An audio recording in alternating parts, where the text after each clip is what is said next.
Hello there. My name is Zoe Angelopoulos, and this is my service learning project under the direction of Dr. Mounts for the Honors Program.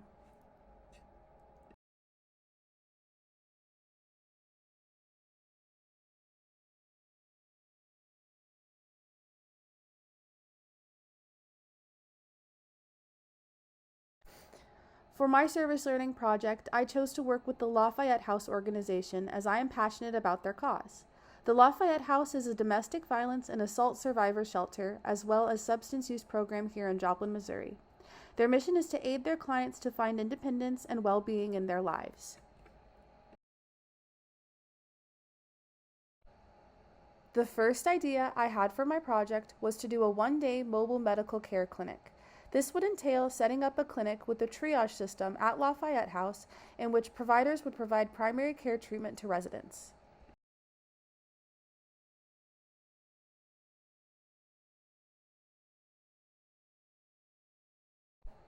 I met with the organization's director, Chelsea Conley, and the on-site nurse, Laura C. Simmons, who explained that residents are required to receive a checkup within 5 days of their arrival, and that residents in general had been having troubles making it to their primary care appointments consistently.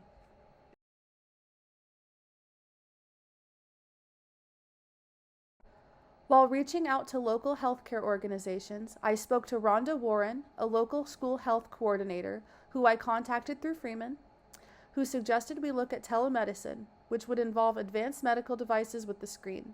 She also suggested to look into KCU's medical school residents.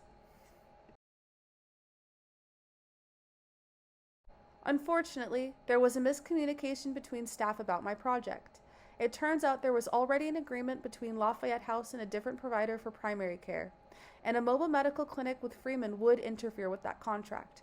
There was also time constraints as the project deadline drew closer.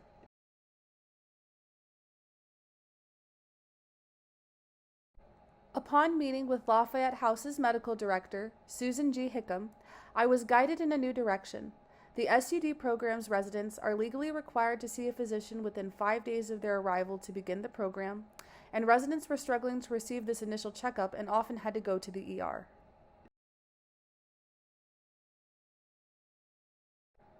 I found out from Susan that unfortunately, telemedicine options did not fulfill the legal requirements for the initial checkup, as all visits were required to be in person. However, KCU residents or students coming to Lafayette House in person and providing an on-site checkup for their volunteer hours could still be a viable option in the future.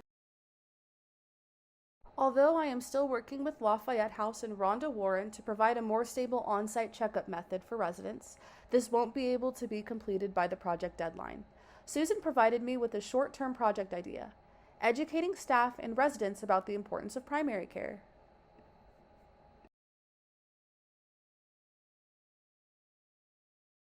Staff explained to me that DV survivors may avoid seeking primary care due to fear of getting their abusers in trouble. Those on the SUD side fear getting into trouble with the law when seeking care themselves.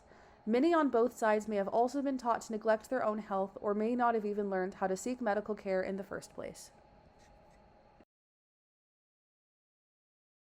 I did new research about the specific challenges that survivors and those with substance use disorder deal with while seeking primary care treatment, such as internalized guilt and shame, judgment from healthcare workers, overwhelm and confusion surrounding the healthcare system, and fear of mandated reporting.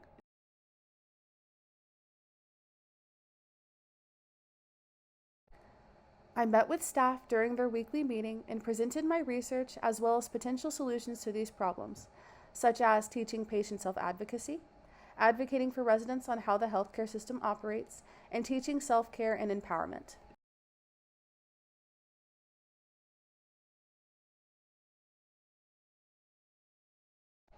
I asked staff for their personal insight about the challenges residents face to see what I may have missed.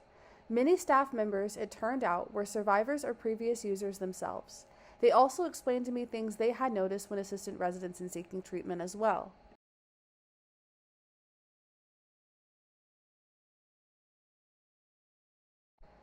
I learned that residents are often afraid of test results or bad news since many had not been to the doctor in years.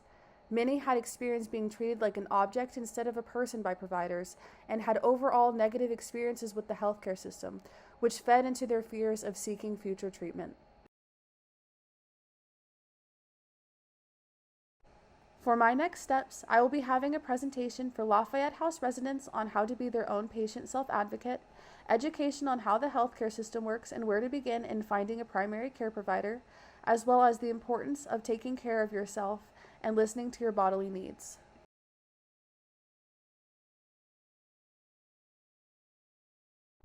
One glaring problem that was brought to my attention by staff, as well as in my own personal research, was that survivors and those with substance use disorder report being mistreated by providers and experience judgment that prevents them from receiving the care that they deserve.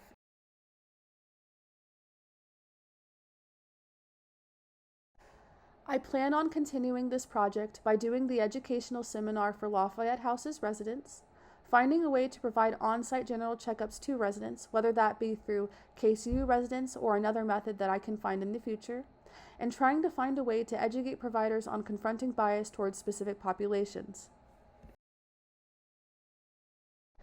The challenges brought on from my service learning project taught me so much about myself and the population I was serving, and despite the stress, I am so glad that they happened.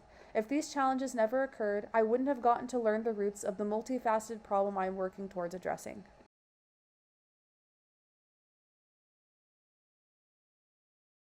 This course taught me so much overall that it is hard to pinpoint every single lesson I learned, but I'll try. I learned how to manage my time, how to stay consistent and communicate between multiple parties, resiliency in facing obstacles no matter the size, and the importance of being a member of your community.